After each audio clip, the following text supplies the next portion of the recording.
The Equity and Empowerment Advisory Board is a permanent council-appointed board born out of the City of Roanoke's 2040 Comprehensive Plan. One of the themes from the City of Roanoke's 2040 Comprehensive Plan is interwoven equity. This is the board's guiding post.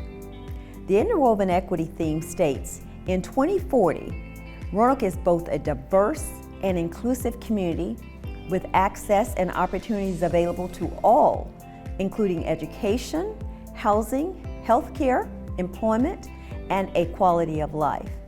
Roanoke recognizes how these opportunities are interconnected and how past actions created barriers that limit opportunity for underserved communities, particularly the African American community, and eroded trust in these institutions. So to maintain a high level of interwoven equity and inclusion, the community is engaged continually to identify and predict changes that could become opportunities or barriers and to adapt appropriately. We're a very diverse community, and we are a provider of services for that diverse community, and it makes us a lot stronger if we share in that same understanding of diversity and actually are as diverse in our organization as possible. That allows us to actually ensure that the services that we're delivering are responsive to that diverse community, and it just makes us stronger. It makes us better at what we do. And so really that's the value to me to having this advisory board, is it helps us along the way in doing those efforts. So the things we're doing inside the city, built around those same things, are complemented by the work of what the advisory board is doing, and together we can continue to make the community as responsive as it possibly can be to the great diversity that we have. Roanoke will never reach its full potential as a community until all of our residents have the opportunity to reach their full potential. Equity involves fair distribution of investments and services, and removal of institutional or structural policies that can be barriers to success. Equity is the idea that different groups have different needs and should be provided services dependent by their needs. If the city gives everyone equal treatment, regardless of their individual needs, then it may be unintentionally creating disparate outcomes. There are 5 priorities in the interwoven equity section. Roanoke recognizes that past interactions have eroded trust in certain communities.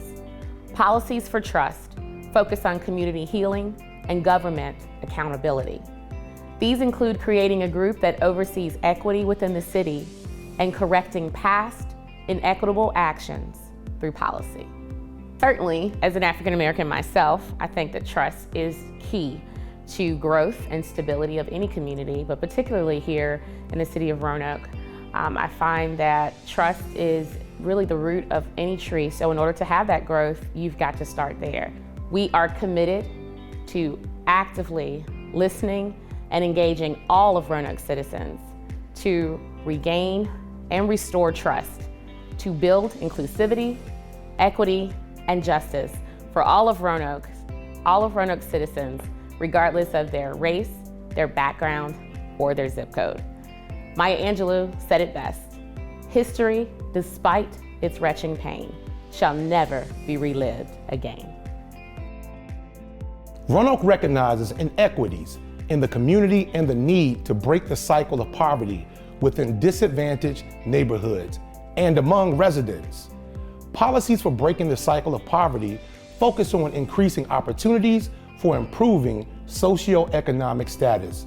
These include prioritizing at-risk populations, quality education, and equitable economic development. The Breaking the Cycle of Poverty Committee has a very, very interesting work. It's a work that allows us to take a deeper dive into the more impoverished areas and into the situations that leave people distanced from others. So, we take the time to get together, unify our minds to set a standard that we believe that the Valley can definitely follow.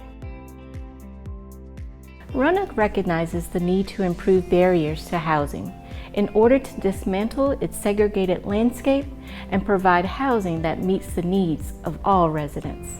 Policies for neighborhood choice on improving opportunities for varied and affordable housing citywide These include identifying the needs of the vulnerable populations and determining the resources needed to overcome obstacles and achieve safe and desirable housing. I'm involved in the Equity and Empowerment Advisory Board because I want to see us implement our comprehensive plan in a manner that is fair and equitable to all those in our community. I would like to see us have strong neighborhoods with vibrant housing options for all that reside in our great star city of the South. Roanoke recognizes the need to create a culture of inclusion and to celebrate diversity throughout the city. Policies for inclusive culture focus on developing an informed and empowered city. These include building capacity for neighborhood organizations to connect and serve the community and celebrating those of all backgrounds. So for me, serving on the Inclusive Culture Subcommittee is a great way to connect my background and my lived experiences with my everyday life, and in this way contribute to the city that I now call home. There is nothing more significant I could do than to help ensure that all Roanoke City residents are treated equitably, and to do my part to see to it that Roanoke City's policies and procedures guarantee that fair treatment. Roanoke recognizes that equitable service delivery is needed for a harmonious community. Policies for service delivery focus on removing barriers and providing quality services. These include preparing easily accessible information, develop varied and affordable housing options, and prioritize infrastructure in areas of need. I believe Roanoke was already ahead of the curve than most cities, but it will not help us to sit on our laurels and think that we are immune to other issues. So it's an ideal time for Roanoke to take a serious look, an in-depth look, at how she stacks up for herself and with the country, with being equitable and empowering the people who have the least power. I really think we're ahead of a lot of localities all across the country. I'm sure there are others that are working on this as well, but I don't think very many localities in Virginia at least have actually included a section on interwoven equity in their comprehensive plans for the next 20 years. It's very innovative. It's a way in which to really engage the community at a level that rarely are they able to engage. And then the board itself has taken that one step further by not just relying on the council-appointed board members, but actually also selecting and adopting a number of committees, so it gives even more citizens the opportunity to participate in that process. The board's purpose and responsibilities are to review priorities for interwoven equity, develop proposed plans for implementation of the policies and actions, and to review existing city policies, ordinances, and regulations, and make recommendations to City Council. I think it's important for us to recognize where some of the things that have happened in the past have led to today and why they continue to keep some people from doing as well in life as they can. So I think it's our job to make sure that we try to make things as fair for everybody, but also as equitable. You know, if everybody gets a wheelchair or nobody gets a wheelchair, that's equal. Everybody gets treated the same.